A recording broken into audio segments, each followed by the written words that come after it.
Back now to one of our top stories today, a big development in the gun control debate that could ultimately be decided now by the U.S. Supreme Court.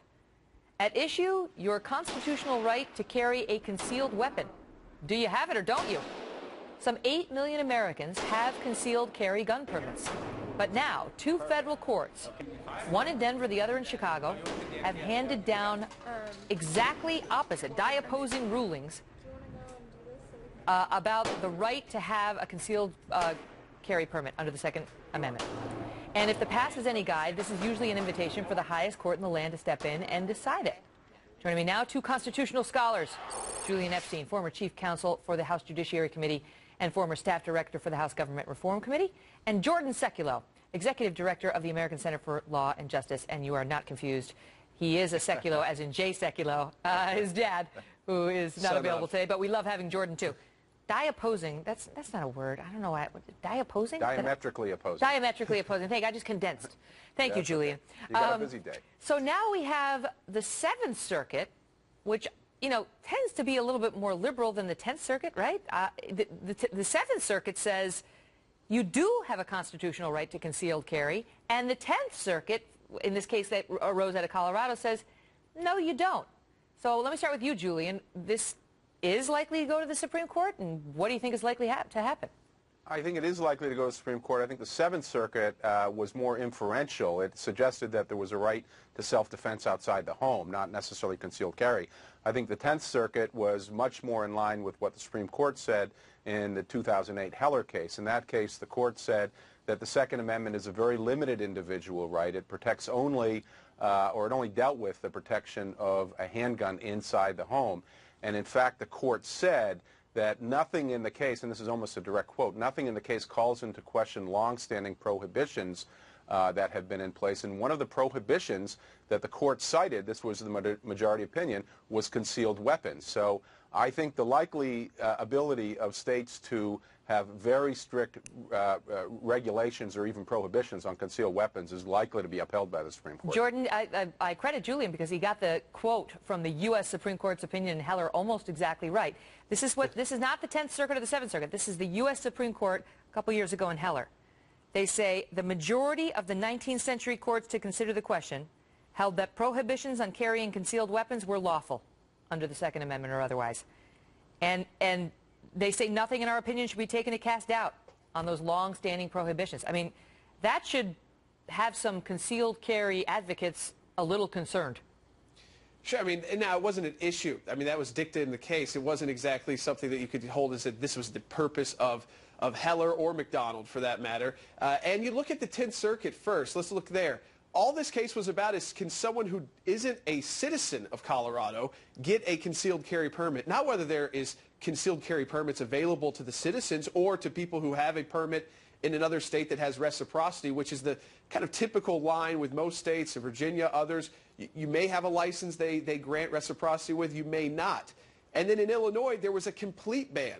And what the court said there in the Seventh Circuit was that we're not going to completely ban this. Now, they didn't say necessarily that we're going to allow people from Ohio to get concealed carry permits. So you're saying when you look at the facts, the Illinois decision is much more akin to sort of the broad question of whether there's a constitutional right to concealed carry. And the debate is over how far it goes. I mean, how far does that, that's really what we're debating here is how much of a right. Is it a Second Amendment right? Should it be left up to the states? And then, of course, there's open carry. What does the word bear mean in the Second Amendment? But to look at these cases and say that the 10th Circuit was trying to restrict it all, I mean, this was about whether or not you have a right without the permit that has reciprocity and you're not a citizen. And if the court wants to look into that, that'd be one thing. The Seventh Circuit looking into it would be the broader question is, what does it mean? We've said you can keep arms. Now, how far do we go when we say you can bear them? Well, Julian, that's what the Illinois court came out and said, look, it would be, to speak of bearing arms within your home, if that's what they meant, you have the right to bear arms within your home and only within your home, not to take concealed carry outside of your home, they say would have been an awkward usage of that phrase. And that's why they said a right to bear arms implies a right to carry a loaded gun outside of the home. Well, that's right. That's what the inference, I think, is in the Seventh Circuit course. Court, where it says that the right to self-defense is a right that extends outside the home. That is very much up in the question, particularly given, I think Jordan's right, what happened in the Heller case is it was dicta, but the court was very, very clear that it was saying that nothing cast doubt on prohibitions like concealed carry prohibitions. I don't know how much more clear that you can be. And let me just jump in quickly. The Second Amendment, in many ways, it's not the law of the case. Is language. It's sort of like over here. We just wanted to add this but too. when the court was rarely gets in and makes such a declaratory kind of judgment like that, and it was pretty declaratory there. And so, I mean, it's very much like the Fourth Amendment. You have a right to privacy, the Fourth Amendment, that's much stronger inside the home. Once you get outside the home, it's much less strong, and it's much easier to regulate under the Constitution. I think Julian would agree, and Megan also. It's a right that needs to be, it's almost customizable. I mean, there's a general principle which the court may have to decide, but then it's how it applies for each state is going to have to be different for, Washington, D.C. or Virginia than Maryland and Chicago and Illinois. But do you think that there is a Colorado. likelihood? I mean, is it possible in your mind, Jordan, that we could wind up with a Supreme Court ruling that says there is no constitutional right to concealed carry, and the 8 million Americans who now have that right could potentially lose it? I don't think the Supreme Court would ban concealed carry. I'm not sure they would necessarily say that there is a constitutional right in the Second Amendment that you have to allow a specific kind of carry when you talk about the word bear. For instance, is a court going to say a state that allows open carry of your firearm, do you have to allow a concealed permit weapon? Do you have to allow people from other states? I think it's going to be more narrow and in but it's one of those things. I actually agree with Jordan there. It's one of those things, Julian, where if the Supreme Court agrees that there's no constitutional right allowing you to concealed carry, then you start to see more and more states pass bans on concealed carry and sort of err on the side of restricting that right. Many states don't have concealed carry, and so what the Supreme Court would be saying, if it says that concealed weapons can be regulated, which is I think exactly where the Supreme Court will be, is that it's up to the states, which by the way is a traditionally conservative view to let these matters be left up to the states. So I think what it says is it'll be left up to the states. But I think again, if you go to what the Supreme Court said earlier when it cited the concealed weapons, it said if there's a sound basis for regulation, and if you look at the data on this, if you look at places like New York where there are strong concealed weapons laws, where crimes have gone down, places like Flint, Michigan, where they've just liberalized and crimes have gone up. If you look at all the data that shows that handguns are used in the number of justifiable homicides, according to the FBI last year, was about 200. We had 10,000 criminal homicides with guns last year. According to the Bureau of Justice Statistics, guns are used 10 times more frequently to commit a crime than they are. Let me just finish the point, John. Just let him finish that last sentence, and then I'll give you the floor, Jordan. Let me finish the point.